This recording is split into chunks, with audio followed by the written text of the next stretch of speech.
Good morning, good afternoon, good evening, good day. Hello. I'm not sure when you're listening to this, but you are listening to the Portsmouth Proud podcast. I'm your host, E. Washington, the Public Information Officer for the Portsmouth Police Department. We serve a community that's not too far from the ocean, not too far from the bay, right on the river. And we are producing this police podcast for you. So you know what's happening in your city. You know the plan, and you know how you can be a part of it.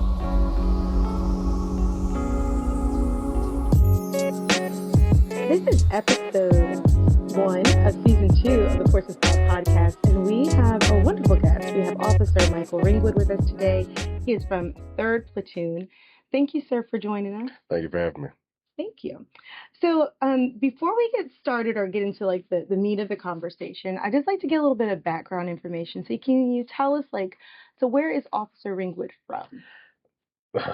That's a 18-part question. So I was born in Chesapeake. Okay. Lived in the Norfolk Highlands section of Chesapeake, which is like right off Sparrow Road on the backside of Indian River. Lived there for my first 5 years. After that, I grew up in a rural area called Southampton County, in a city called Boykins. Spent majority of my early life there. About 12, I moved to Prince William County, Virginia, with my dad in Woodbridge. I went to school there for about 3 or 4 years. Got into a little bit of something that a country kid would bounce into in a suburb area. From there, I went back to Southampton County. Okay. I couldn't keep up, so I had to go back. I was a country kid. I had to come back to this country. That's where I grew up from. Graduated from Southampton High School. Okay. That is a jump from there to Woodbridge. I just think of traffic when I think of Woodbridge. Yes. I've sat, exit. before it was popular, we sat for 2 hours for normal. Yeah. So that changed from, were you was it a farm in Boykins or is it? So Boykins is a very, very, very rural place. It still does not have a traffic light. Usually when everything closes at like 8 o'clock, that's it. The nearest town with a lot of like amenities would be Franklin, which is a good 15-minute drive. So it's when it gets dark out there, it gets dark out there. There is no there's very little hanging out after dark. I mean, you can, but it's not like you can be able to go somewhere other than somebody's house. So. Got it. Okay. So what brought you to Hampton Road? A lot of my family lives out here. Okay. Pewsville area. My dad and mom's family is from out that region. Just being out here, this is what we consider the city. So Norfolk, Portsmouth, Chesapeake, Virginia Beach is all considered the city to us down there. So it's just the area out here. And then when I became a merchant, the hall that we have is in Norfolk. So I was down here a lot doing like little trainings and all that stuff all the time. So I was always in the area. Being a young teenager, coming up here, trying to ride up and down High Street or go to Roger Brown's or be in Waterside was like the thing to do. Okay, 15, 20 years ago. Yeah. I remember Water. Yeah. Mm-hmm. So you went from a rural area to here, the city, and you said you were a merchant seaman. Mm-hmm. So what inspired you to pursue that line of work? It was either that or the military. I was coming out of high school. I was working at Subway. I was going to Paul D. Camp Community College, and I had aspirations to play high school football, but I injured my ankle in the middle of my senior year, and I had really I ruptured a couple ligaments in my right ankle, and the whole sports career after high school was pretty much done. So I went into community college with the mindset of just trying to possibly get an associate's and then get a job doing something, but I got bored quick. My mind had kind of shut down once I got injured, and I was just like, I don't want to do the school thing anymore. It was community college was depressing. In 2007, that summer, I was I think I may have experienced some sort of depression because I just didn't want to go to school anymore. And Subway, that $240 check every 2 weeks, it wasn't going to cut it. So I didn't have any bills outside of my phone. Back then the phones was, if you didn't have a plan, I had The You had phone minutes? you got from, I had to Oh, get you the had minutes minutes. up. Okay. So all the young ladies had to wait till 9 o'clock to call me.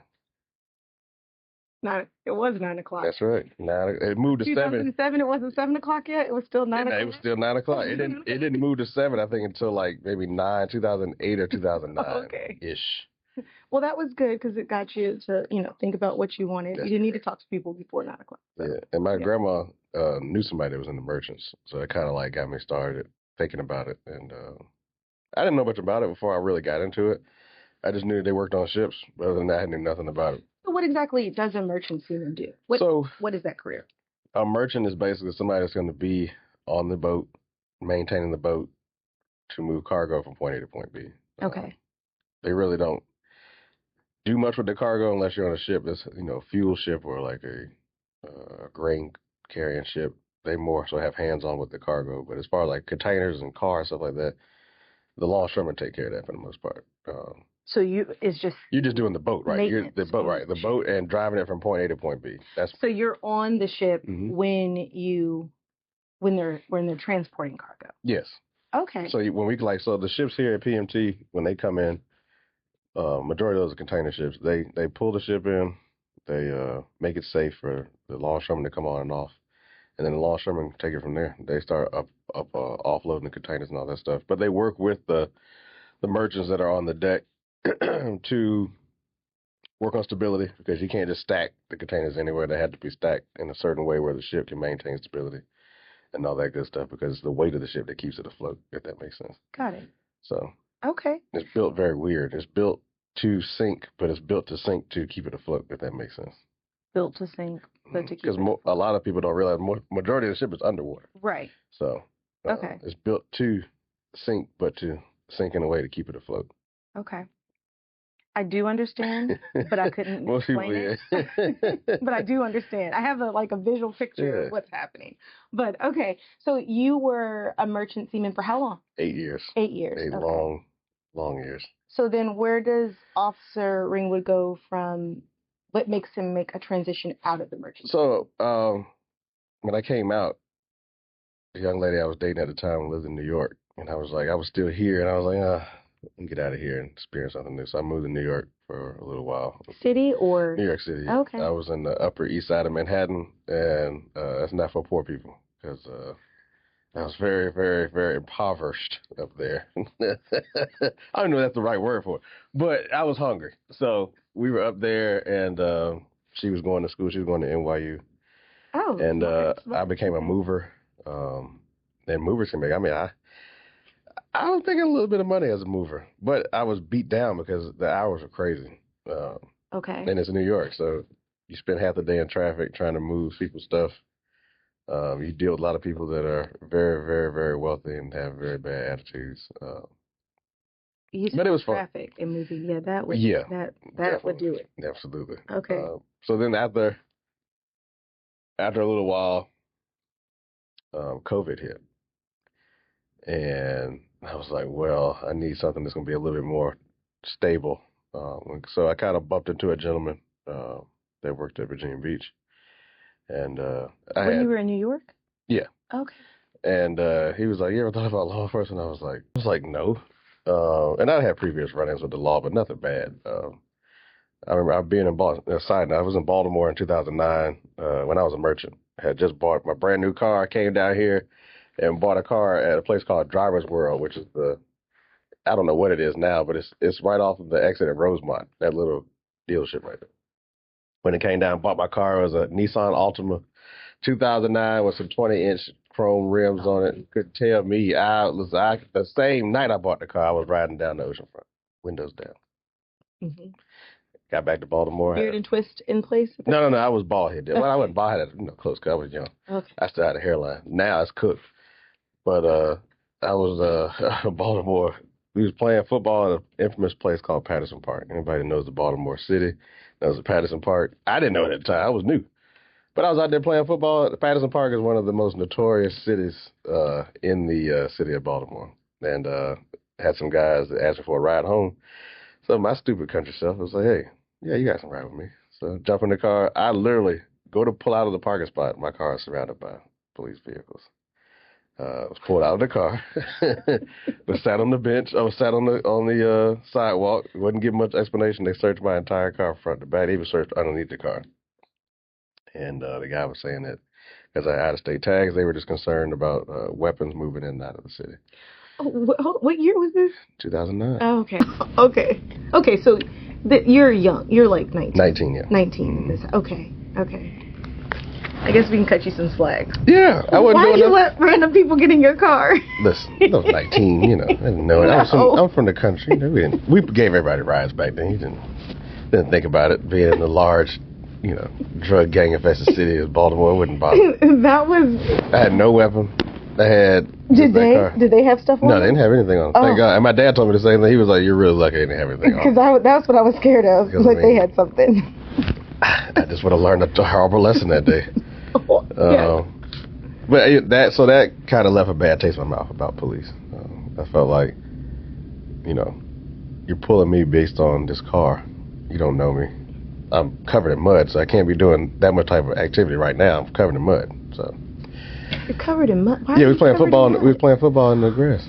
Okay. I was thinking, for some reason in my mind, you were playing basketball. Mm-mm. So I was confused on why you were. Football is always going to be number one. Okay. And you were covered in mud. Mm-hmm. And you just bought a car. And you Fresh. let random people get in your car. I didn't say every decision. Listen, I didn't say every decision I made was. It's a new car. They're muddy. You don't know them. Man, Y'all riding. Man, okay. I can tell you. Okay.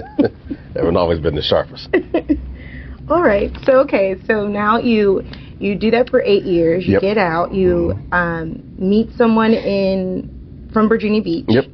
And they ask you if you've ever considered law enforcement. You're like, no. You have your reasons. So then, so what gets you from no to... COVID started shutting everything down. It started slowing the moving business all the way down. And I was just like, I can't survive off of this. So I just started putting an application in. For law enforcement or other places? At Virginia Beach. Just to Virginia Beach, just to see what would happen. And they gave me a call. And they were like, why don't you come in and do the preliminary stuff, we'll see what happens. So I did the preliminary stuff, and it actually took off. So they get a lot of the... This is for the sheriff's department? Yeah. Okay. And back then they were still doing some cross-training with the police. Okay. I still had my fair share of outside moments. I was actually out on the ocean front the night they had the triple shooting, where the young girl from the Bad Girls Club was killed and Pharrell's cousin was killed. I was out there that night. It's probably the most pandemonium-filled night I've ever had in my life, because you had about roughly 100,000 people just running through 15th Street to 21st Street. I mean, when I say running, I mean like the How many people? About 100,000 people. Running? Yes. It was to the point where... When did this happen? 2021. Summer of 2021. Wow. So there was an officer involved shooting that night, where the officer ended up discharging his weapon at... the gentleman, I can't remember his name, but he's somewhere down the line kin to Pharrell. They were acting like him and Pharrell grew up together, but they didn't. People like, I'm kin to Missy Elliott, so I don't use that as a way to get on the news. But it was a situation where it was a lot of chaos that night. An officer got ran over by a car. It was just one of those nights where you can't plan. You can't train that. No. And, that's what, helped me get my adrenaline rush all the way up, because, at the time I was a deputy, I wasn't a cop. So that type of adrenaline rush was different for me, coming from a area where it's kind of secure, it's kind of laid out what you're going to do that day. But working out in the street that night, you were just like, what the hell is this? This is a different type of adrenaline rush, though. Okay, so this is a question I have, because deputies and police officers are not the same, and hearing certain conversations don't really do the same thing. No. So what was your involvement in 100,000 people running down streets? So I was working part-time that night at a, what is it called? The place is called like Fun World or whatever. It's like it's on 15th Street in Atlantic. The place that has a big Ferris wheel. I think it's called Fun Park or whatever. I was there, and then naturally you listen to the radio, just like these deputies can listen to our radio. And there was a shots fired call that came out, and then next thing there was a gunshot wound. So now everybody's running because you could hear the shots from where I was. but it wasn't close enough for me to respond technically because I am a deputy. I still had to be here and protect this place. So a few minutes later, shots got a little closer, and I was like, okay. Oh, so there's continual. Yeah, shooting. there's multiple shootings. Okay. The third shooting was the officer-involved shooting, but the officer was responding to the second shooting, which he heard as a black male wearing this descriptive pants, yada yada T-shirt. Saw a gentleman that matched the description. The gentleman was holding a gun. The officer addressed the gentleman. He didn't put the gun down. The officer did what he had to do. So that's what the officer-involved shooting, which was the third shooting. That was the third shooting. Of the three that happened, or the two that happened previous. He was responding to the second one. Okay. Saw Pharrell's cousin or whatever, addressed him. He didn't, whatever happened, whatever. Okay. But that's basically where that issue came from. That officer was responding to the second shooting.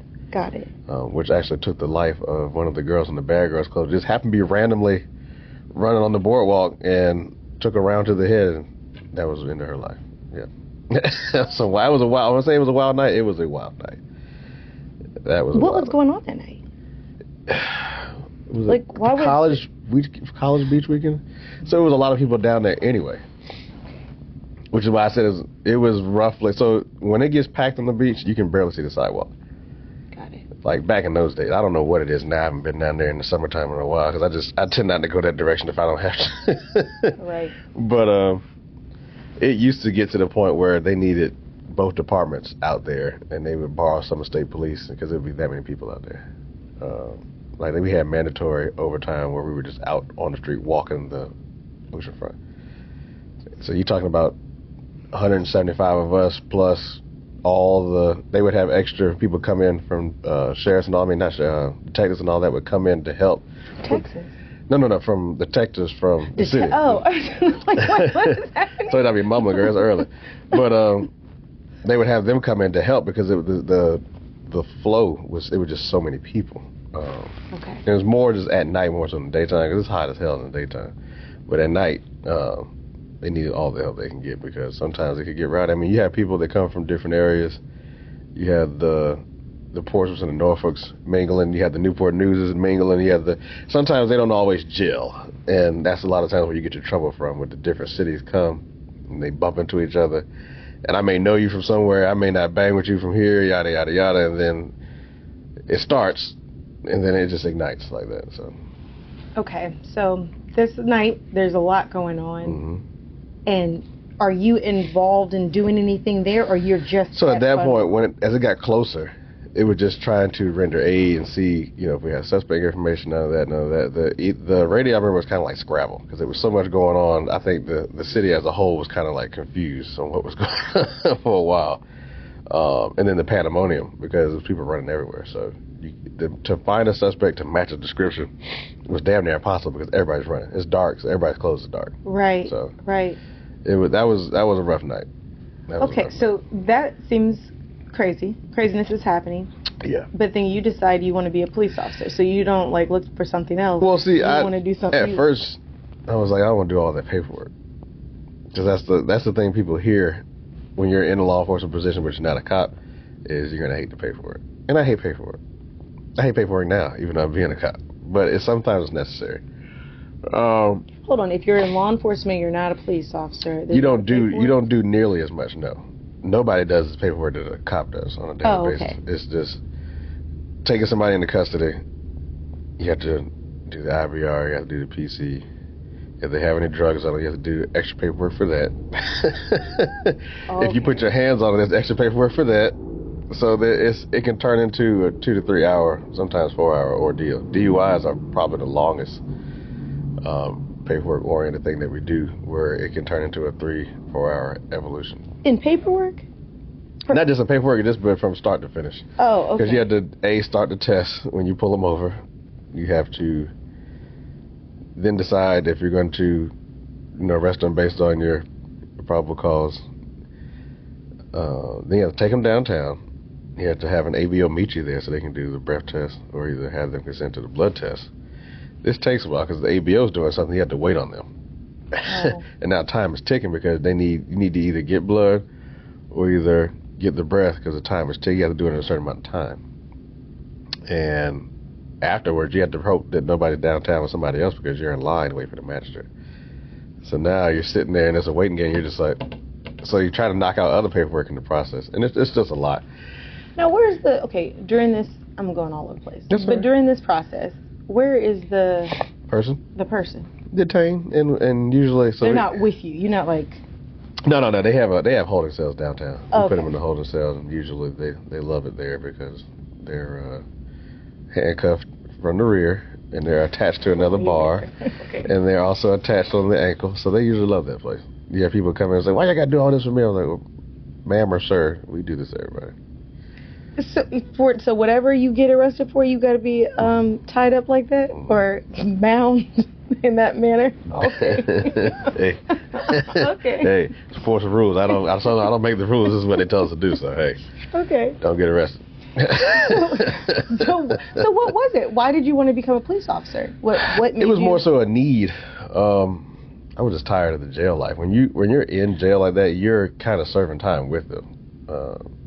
You get to know the inmates by first name just because you're there so much, or by last name, depending on who you want to use. But you're there so much. It's 12-hour shifts, so you're there a lot. Okay. They have a shift schedule similar to ours, but they would flip-flop. Every 2 months they'd be on days, every 2 months would be on nights, where we actually pick, like I prefer nights. Okay. So the daytime period in jail is really busy because there's people there, the admin's there, so the building's moving, you have visitors, yada, yada, yada. At nights, it's more so just there with the inmates. There's not a whole lot going on outside of an occasional fight here or there, occasional attempted hanging. Other than that, nothing too serious. Okay. So you felt confined. Yeah, it sucked because like I said, you don't. So in most jails, you can't see outside. So you kind of like, you don't know what time it is unless you look at your watch. They don't have access to the time, so they're always asking you what time it is. Most of the time, they don't keep a calendar with them. They don't know what day it is. A lot of times, yeah, it's. How would you get a calendar? So a lot of times when they come in, they'll look at their paperwork, and a lot of times they'll make, like, you'll see them, they'll make a calendar on the wall. They ask every day to somebody, ask, hey, what day is it, yada, yada, yada, and they'll write it down. Or they have access to, most of the blocks have a TV in it, so when they're watching the news, they'll just fill out a calendar like that. So, need a change. Yeah. And you decide to apply to multiple. No, I looked at Chesapeake. That was a quick no. You said you looked at Chesapeake? Yeah. Okay. That was a quick no. So, I'm an adrenaline junkie. Okay. Chesapeake's boring. Norfolk really doesn't have what we have here. And when I say what we have here, we have something special and unique here because we're a small department with a large city's crime rate. Okay. And when you have that, sometimes it creates a gap in between the city and the police. And because I come from the jail, I have more of a... Most jailers can talk to people, anybody, because we've talked to anybody from all walks of life. We've talked to all the different charge ranges, so we had a different respect for the different types of people that we come in contact with. I walk into a situation now, and rarely am I ever irate. Rarely do I ever get loud. I walk and talk to people just like I'm talking to you. Okay. Even when somebody's been, the other night, we had a gentleman that pulled his child's mother down the steps by her braid and ripped some of her braid out of her scalp, which caused her to bleed naturally. And I was just like, hey, man, that's what we got to do. So you either want to do it or you don't. But not the don't, because you're still going to do it. You either can do it willingly or unwillingly. So it's okay. But you try to handle everybody the same, regardless of what they're being alleged of or accused of doing. You try to keep that same professional mentality with everybody. Now, is that you in general, or is that you because of being a deputy? I think that's me in general. Okay. For the most part, I'm not really a rah-rah person. I'm not really a yeller. So for me to yell, it actually takes me to have to practice in the mirror. I'm not a big yeller because it sounds weird, Cool. Okay, so you picked Portsmouth because of crime rate and small department, give you more opportunities. Yeah, it's a good opportunity to be impressionable with the public. most of the public hates the police for whatever reason. Everybody has their own reason. I'm not going to knock it. And I try to be sensitive to that when I go to people's houses because I don't look like... I think when people see me, before I start talking to them, they have an idea of what I'm going to be like. And then I talk to them, and it was like, I hear a lot of times, man, I didn't think you would be this nice. I'm like, why'd you say that? It's because of my body type. I don't know if it's because of my body type. I walk up and I'm looking at people. Do you have these shades on when you... yeah, sometimes. When you walk... Sometimes. Yes, okay, so I have the exact image of... But it's not... I don't think it looks scary. Aren't you on nights?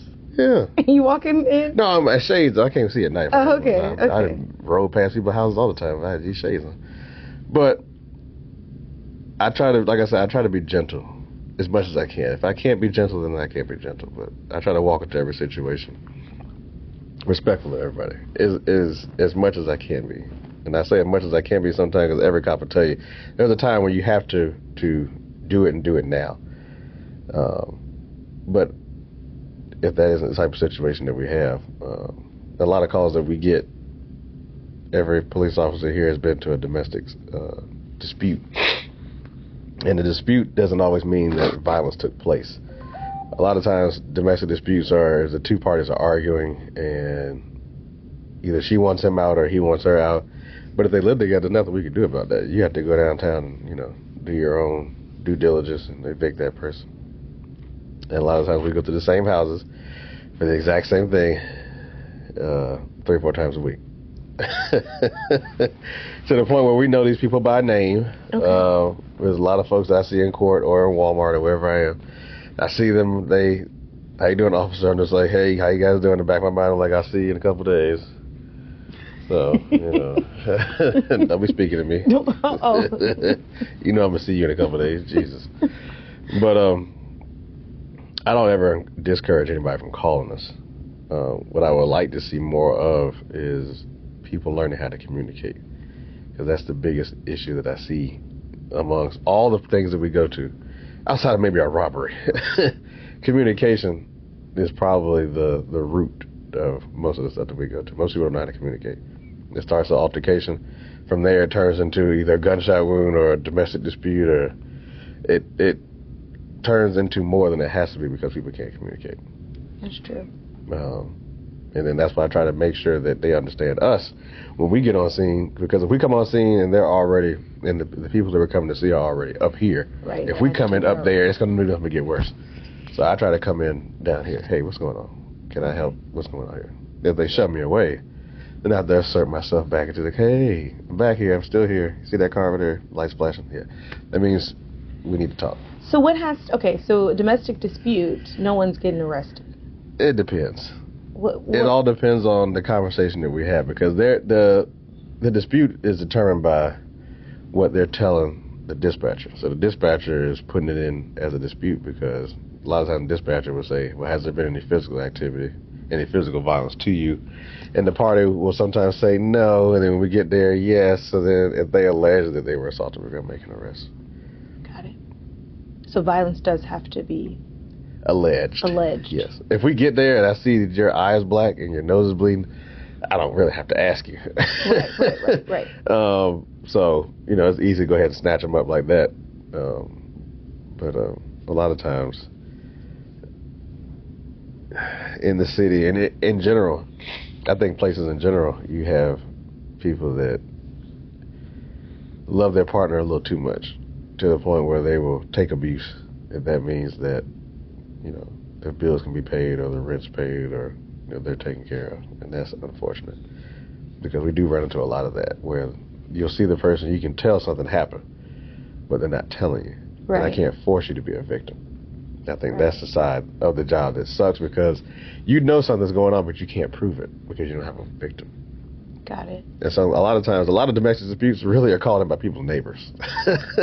Rarely does the woman that's actually need help, rarely will she pick up the phone and call. It's usually the neighbors are hearing something. They have us go do a check the welfare or a domestic dispute based on what they're hearing. And now, like you said, if you come and someone's got a black eye or they're bleeding, do you need them to actually say that person hit them? Yeah, because if you jump to conclusions and just snatch the person up, the lady could have been in a fight somewhere else and may not have been the guy. Got it. But if I'm looking at him, his shirt's ripped up. He's got scratches on his hand. Her eyes damaged. It's recent, like the blood is drawn up. You can put two and two together. And if I'm wrong, we can handle that in court. But I'll at least do a good amount of due diligence. Check the history on the house if we've been there before. See what his demeanor is. Is he very passive? Is he aggressive with us? How is she cooperating? All that stuff. It's a little bit of investigating that goes into it before you just, remove somebody. If you snap somebody up against their will and you don't have the right charges, you're kidnapping them, even as a cop. So, yeah. That's anybody that's moving somebody against their will and you don't have a reason to. That's kidnapping. Which is a felony in this state. I will write that down. I didn't think about it that way. One of your friends is playing and you don't want to go somewhere, and they're like, come on, girl, let's go over here. If you tell them you don't want to go. But I didn't think like the police officer, if you, in that scenario, you don't have the... Because we're violating their right. Got it. And if we don't have anything, the solid, like good probable cause, and we're kidnapping them.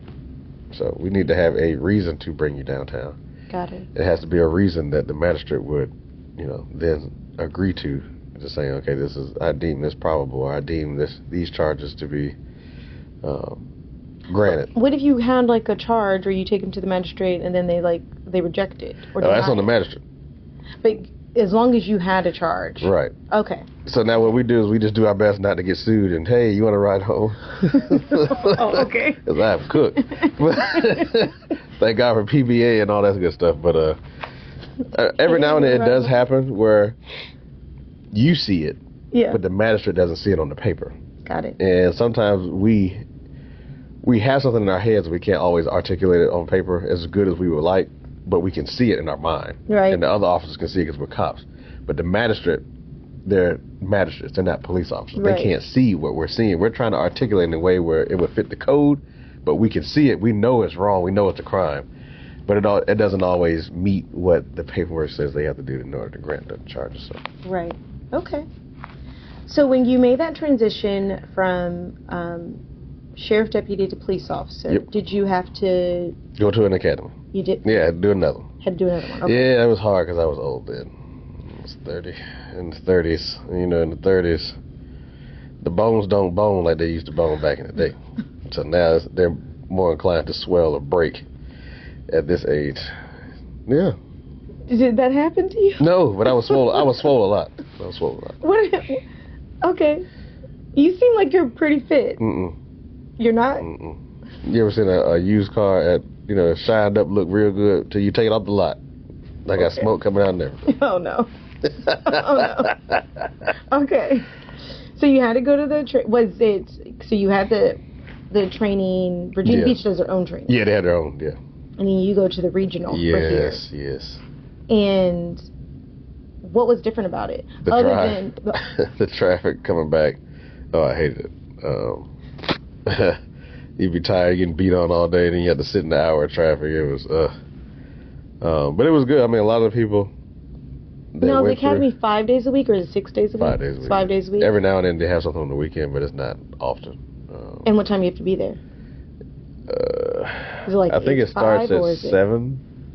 I think it starts at 7. So was that 7 to 4? 7 to 4, yeah. Okay. Okay. Or 7 to 3:30. Yeah, 7 to 4 usually was the cutoff time. You have an hour for lunch, so it wasn't too bad. Like I said, it's just the traffic. The traffic going home sucked. Shipyard traffic, military traffic, whatever. But it was terrible going home. And plus, I live in Suffolk, so it wasn't too bad.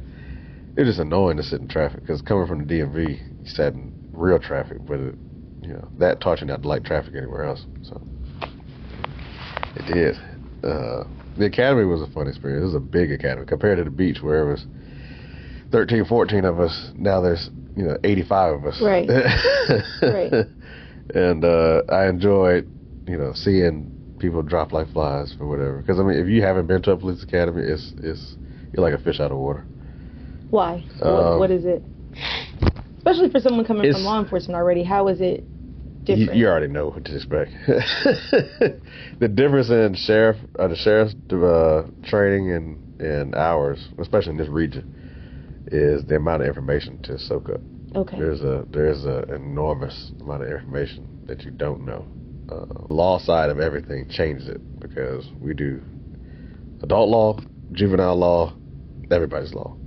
So do deputies who do they interact with? They may interact with everybody, but they're not in a position where we are. They're not actively patrolling.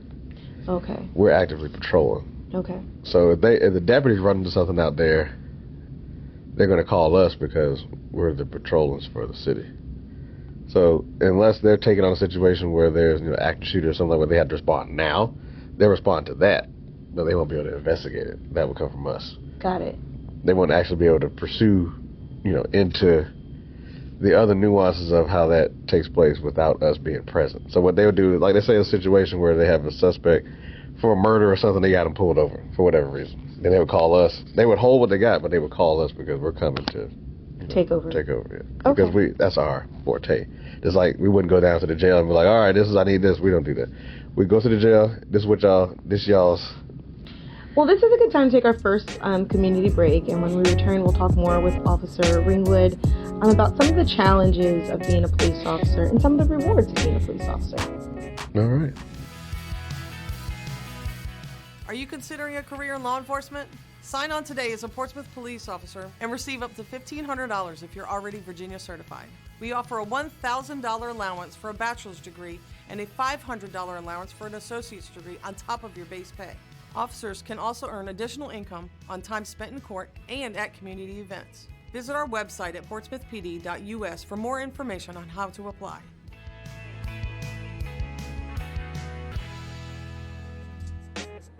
So we are back with Officer Ringwood, and we're going to talk about some of the challenges that he faces in the role. But first, I wanted just to ask you, so what does a typical day look like for third platoon officer? So what time do you arrive? We start muster at 19:30. And what is muster? Muster is a pre-shift meeting, basically. We come in and talk about anything that major that happened during the day shift, anything we need to look out for. If we have any possible activity that we're given intel about, be it detectives or whatever that's giving us intel about something that we need to be considerate of. Whatever the lieutenant or whatever the patrol captain or whatever the two sergeants have us specifically want us to do, they'll let us know then. Whatever announcements we have in the department that is given then. If we have any trainees present, they typically go up and do their trainings then. They'll read, whatever training or whatever that they have to get read. We'll discuss it as a group, and then we go out to the street. It usually takes about 10 to 15 minutes, unless we have something real. All that happens in 10, 15? Okay. So that's your shift starts at 7. You have to be there at 7:30? Yeah. Okay. And muster starts at 7:30? On the dot. Okay. So, and then you're on 12-hour shifts? Yes. Okay. It goes by fast. I tell people all the time, a lot of times if you're busy, you look up and it's midnight. You're like, damn, it's already midnight. If you're not as busy, you're like, geez, it's only 9:30. But for the most part, it moves pretty fast. Okay. Why do you like nights? Is that because that's the most where the action adrenaline is. activity? Yeah, that's what Okay. I mean, things happen in the daytime, but you and I both know the night is about concealment. People are going to do stuff at night because it's harder to see people, or at least they feel like they're harder to be seen. But the freaks come out at night. So you're in the 2nd district. Where is that? Here. So I'm downtown. This is the 211 area, which is from the water's edge to about Norcom. And I think that's where I would say that's where 212 starts, and I'm 212 now. I was 211 for a while. Now 212. We put a younger officer in 211 and moved me to 212. So you can have a younger person and an older person, I guess, working together. Okay. So far, he's doing pretty good. Okay. Is this one of the recent graduates, or? Yeah. So Old Town is different because you have a different landscape of people in Old Town. You have older, you have military, you have wealthy, you have a little bit of homeless traffic. So all those personalities are mixing daily. And Okay. sometimes it can be a good thing, sometimes it can be a negative thing. Why would it be a negative thing? Sometimes we get called about things that don't necessarily pertain to the police. And a lot of times that comes from the sides of the different worlds mixing. Like they see somebody walking down the street, that's homeless or whatever. They may call them and say, you have a suspicious person walking down the street. I'm just like, is he doing anything? Is he bothering anybody? What does that mean? Being suspicious, like he's walking. It's he knows he's 28 degrees. He's trying to stay alive because moving around is what's keeping him alive. So, I'm not big during this time of the year of taking people to jail because they're homeless. Right. You have a lot of stores that'll call us with, I got an issue with such being here, and sometimes it's warranted. Sometimes the person to come in there and they're not the nicest. And, they've ruined their welcome. But other times, people are just trying to get out of the cold, and I can't use the law as a way to bash them for being homeless. So what I'll do is I'll just ask them, hey man, if you got somewhere else to go, you can go, rather than me just slamming them into jail. Because what does that do? That doesn't help them in any way. Yeah, I didn't know that. That's some people can arrest them for trespassing. It just depends on the officer had discretion because it's a misdemeanor. Okay. A lot of times, especially a lot of the the officers that work the area, certain people, certain homeless people. You have an idea who they are. So a lot of times you pull them to the side. Hey, they're going to keep calling me. So you got to find somewhere that's not going to be where do you take a bother. Them? I don't take them nowhere. I mean, sometimes I give them a ride. That's what I thought. That's what you were saying. Sometimes, depending on how you smell it today. Don't roll the window down. You can deal with the cold. I told you these bones getting old. Ain't got to be no more. I was young up there. So, what do you find to be the most rewarding being a police officer? I think the most rewarding part is trying to get some of the nuisances off the street. You have a situation, you have a foot pursuit, or you have a vehicle pursuit. Those are the adrenaline rushes that we crave. Those are also probably the very dangerous things that we do. Right. But it also gives the other people that are out there doing that an idea of, well, if I do this, this may happen to me. Right. And we try to be as lenient as we can until we can't be. I can't be lenient if you're out there discharging your weapon. Right. Because it's New Year's Eve. And you see me and now you want to run. Right. Where's my leniency? You're essentially saying, I know that I'm doing wrong. I'm doing something wrong, right. But I want you to look out for me. That's not going to happen. Right. No. You run a stop sign, you run a red light, I may see what I can do. But if you're discharging a weapon, you're putting people at risk. So what's the most challenging aspect of your role? I think me, like a lot of people, the most challenging aspect is doing your job, doing it right, and going to court. And all that work you put in is erased. I think that's the most agitating part about being a police officer is the law says one thing, but they take a plea deal or something like that, and it just erases a lot of what you did to even get here in the first place. That seems like it could be demoralizing. So what do you do to combat that? Like personally, to not be like dejected or demoralized by what you just described? Watch a lot of ESPN. Got it. I mean, like I said, every job, and I'm sure you don't like getting called in the middle of the night when somebody's been shot. No. It comes with the territory, and that's what we all chalk it up to. So, you'd mentioned earlier about your being a police officer, and being in Portsmouth in particular gives you an opportunity to make a good impression with the public or on the public. Oh yeah. How do you engage with the community? I'm I'm Mike. I'm not Officer Ringwood. I'm only Officer Ringwood when I have to take you to jail. Okay. I try to laugh a lot. Okay. If that's the situation we're in. I just try to be impressionable. Like I said, I walk up to some people and they may be slightly intimidated. I don't know why. Can you share like any interactions that you've had with the community, any that have made like a lasting impact on you?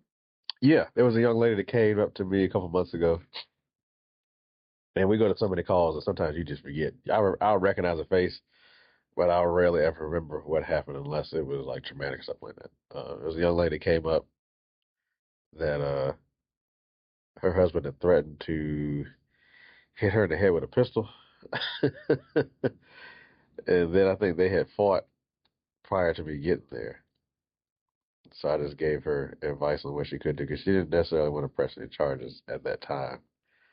Um, and then she ended up calling us back a little later, and I took out the charges on him. He wasn't there. I took out charges on him, and it was the way she described it. She was like, because I took my time with her and I explained to her, talked to her like a person rather than treating her like a number. She felt like that was probably the most positive experience she's ever had with a police officer. So I think that was pretty cool. I like to be people's best interaction with a cop ever because, like I said, I'm a person. Yeah, I'm wearing a badge, I'm carrying a gun, but I'm still a person too.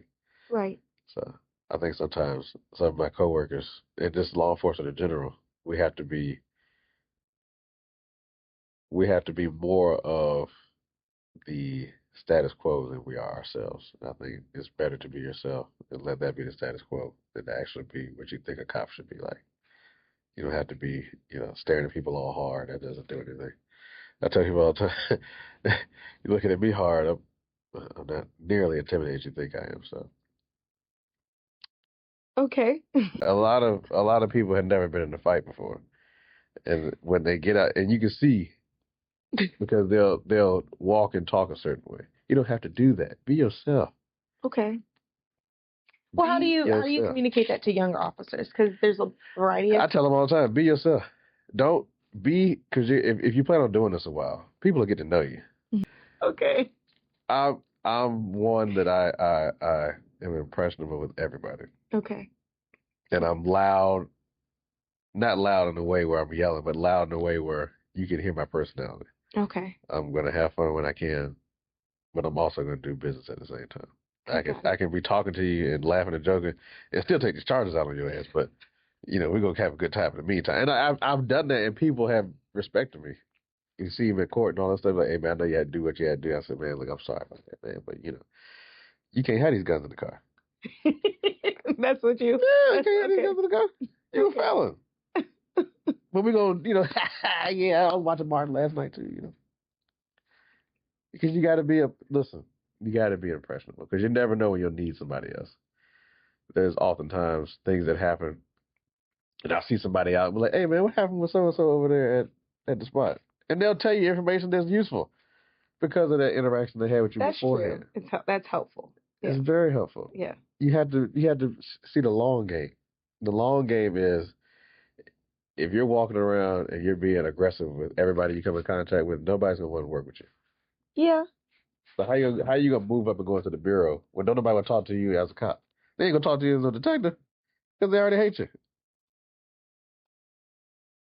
It's the long game. That's true. So what is Officer Ringwood's long game? Does Officer Ringwood want to be a detective? No. What do you want to do? I do enough typing already. I'm not trying to do more typing. They go to court too much for me. I can't do it. I go to court enough now. Okay, so if you don't, so this is also a question. Mm-hmm. If being a detective is not a goal. I can see myself in training. Okay. I can see myself in training. How long do you have to be here to do that? 2 years. I'm technically eligible now, but I like the streets too much. The streets is way too fun to leave at this point. And I'm still, maybe when I get over 40, I'll consider slowing down because I'll be old then. But, Sir. What? A man's 40. Won't be old. Hold on. A man's 40 is different from a female's 40. Anyway. I can't. It's not the same. We are broken out here. So, training. So are you an FTO now? No. Are you trying to be an FTO now? No. You saw that opening that came out? And are you going to pursue that? You deleted it. Hold on. Why Archive that thing. Why? I ain't going to know. I don't have the patience. You just said you want to do training. Yeah, but that's on a different level. It's different indoors than it is outdoors. Okay, that's why FTOs, God bless them. But we need FTOs. And like we do. We just don't need Michael to be one. You said what? We just don't need Michael to be one. Okay? They need some like younger to talk, like people who we're at these meetings and there's like generational gaps and there's conversation about, and so they need somebody who is like Siri in the in the generation that can communicate. But you gotta remember, I'm half old and half young. Exactly, that's what they need. They need half old, half young people. But I side more with the half old when it comes to most of the stuff. Whereas you're one of those. You're a traitor to the generation. No, it's not that. I think it's more so the nature of the people that are coming into law enforcement are more educated in the sense of social media. So they have a lot of what they think it is compared to what it actually is. Got it. What the FTOs are trying to do is train out what they think it is to what it actually is. Because even if you go to the academy, you're still not going to learn how to be a Portsmouth police officer until you get to Portsmouth. So the FTOs are working against that because, DCJS says one thing, but how you're a cop in Portsmouth is a little different because of the nature of the beast here. The beast is different here compared to any other city in this state. Right. So, So what do you think the department could do if you're coming in fairly new? You've been to another department. So that part is a leg up. Coming from another department is a leg up. Okay. The problem that we have sometimes is people that are brand new to law enforcement. This is a difficult city to be brand new in law enforcement. Okay. If you're brand new, you can go to Why? Why is that? Why is it difficult if you're brand new? Because it's moving fast. Okay. And if you're new, going to the NBA fresh out of high school is difficult. Because of the speed. Yeah. Everything is moving fast. You have no experience on how to do anything, and you got people out here that are 20, 30 years into the street, and they can smell you when you're brand new.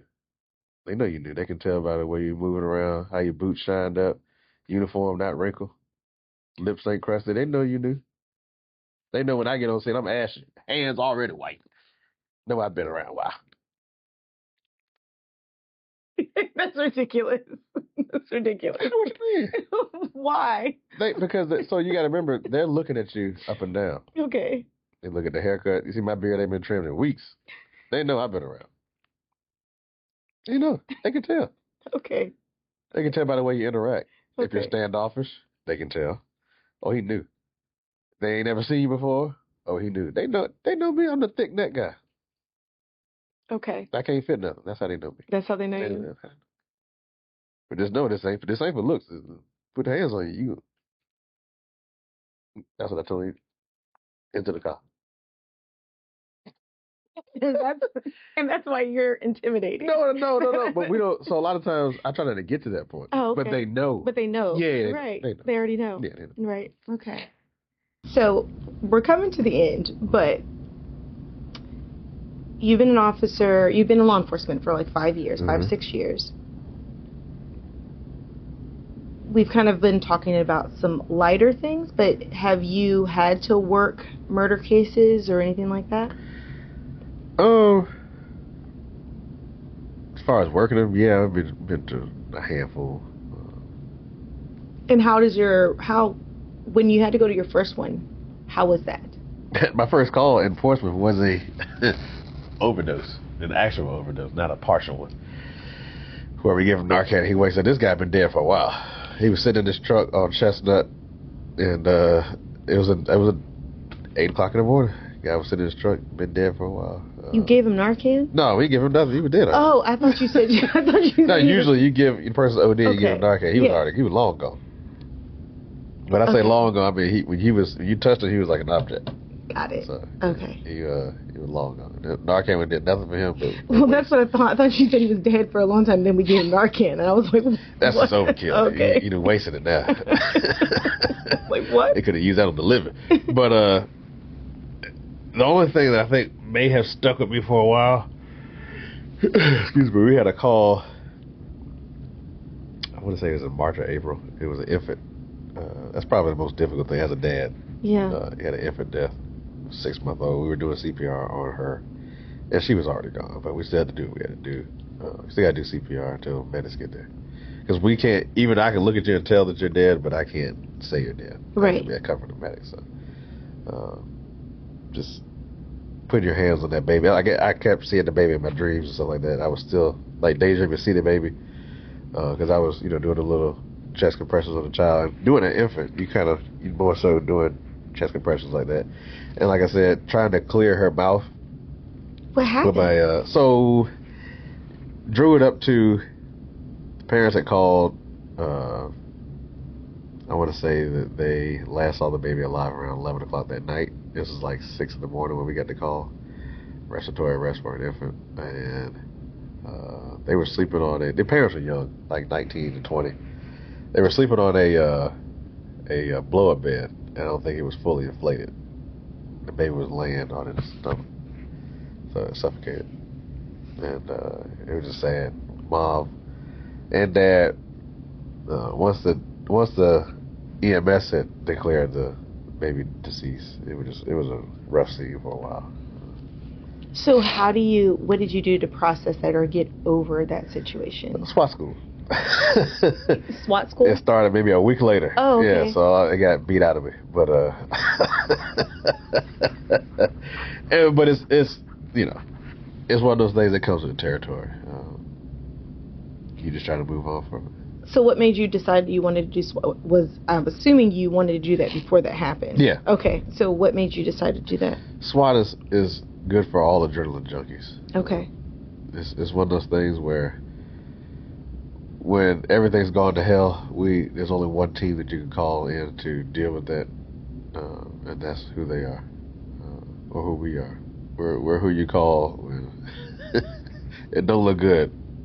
You got to send in some people that don't mind when it doesn't look good. Now, how often does that happen here? How often do you guys get called out? We would like to get called out more. Okay.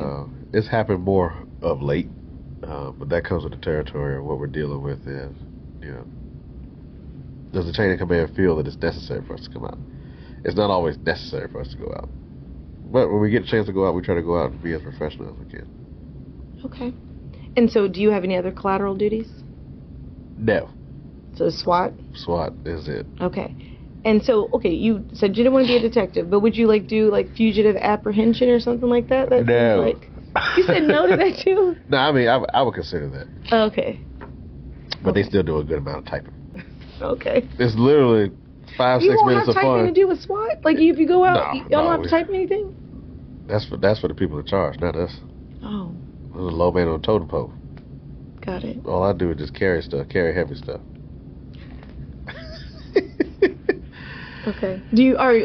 What are you trained in doing in SWAT? Can you disarm a bomb or something? What? No. This is the part. First of all, I'm not gonna stand there with no active bomb. Matter of fact, the first day we got a bomb and y'all got the stuff back. I can't go out there.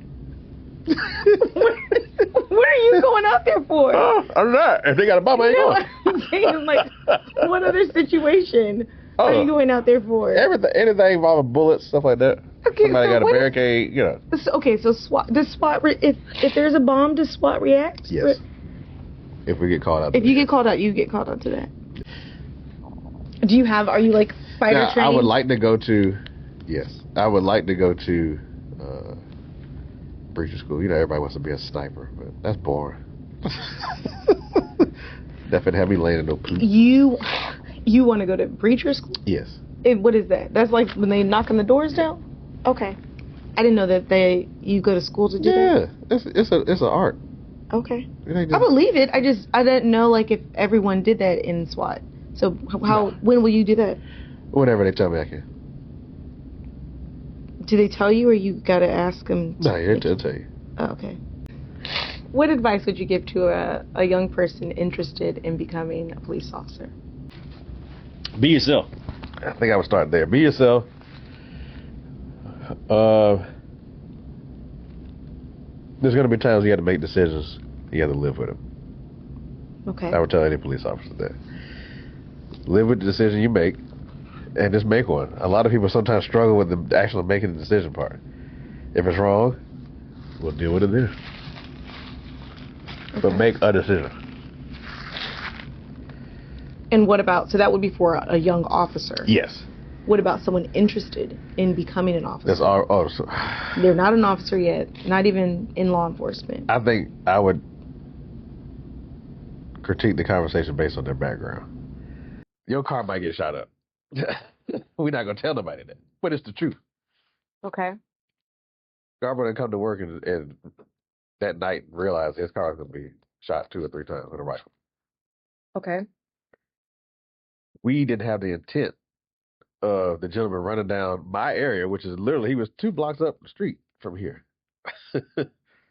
with the intent of murdering one of us. That was his intent. So right. It's hard to know that as a cop and then talk to somebody that doesn't have any background into any of security is not police. Because people are like, yeah, I was in security. I'm like, so what that mean? Security. Get out of here.